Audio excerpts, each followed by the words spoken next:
మన town hall secretary గారు కృష్ణ గారు, అలాగే మా కమిటీ సభ్యులందరూ కూడా, కాస్మోపాలిటన్ క్లబ్లందరూ సభ్యులు కూడా ఈ ప్రెస్ మీట్ ముందుకు వచ్చి ఆ ఎమ్మెల్యే గారి మీద కొద్దిగా వివరణ ఇవ్వడం కోసం మేము పిలవడం జరిగింది. మీడియా మిత్రులకు, అలాగే ఎలక్ట్రానిక్ మీడియా, ప్రింట్ మీడియా అందరికీ కూడా ఈ క్లబ్ తరఫున నా హృదయపూర్వక నమస్కారాలు. ఈ సంవత్సరాలు, అలాగే టౌన్ హాల్ 80 సంవత్సరాలు, అలాగే యూత్ క్లబ్ 30 సంవత్సరాలు. ఈ సంస్థల్లో ఎవరికి ఏమేమో ఎప్పుడు డబ్బులు ఇచ్చే అలవాట్లు లేవు. ఏంటంటే మేము సోషల్ సర్వీస్ చేస్తాం. అదైనా మొన్న విజయవాడ ఫ్లడ్స్ వచ్చినాయంటే ఎమ్మెల్యే గారి చేతి మీద 10 లక్షల పండుగ మా క్లబ్ నుంచి ఇచ్చాం.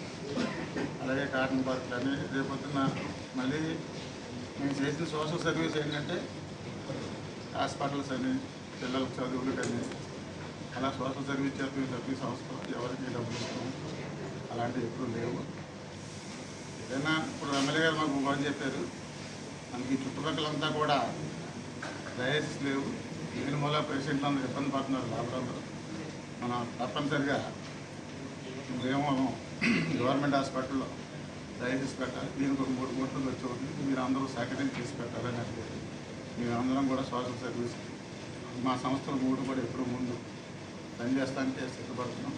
లేకంటే ఏదో ఎన్టీఓలు ఎవరు ఏదో వచ్చినాయి అంటే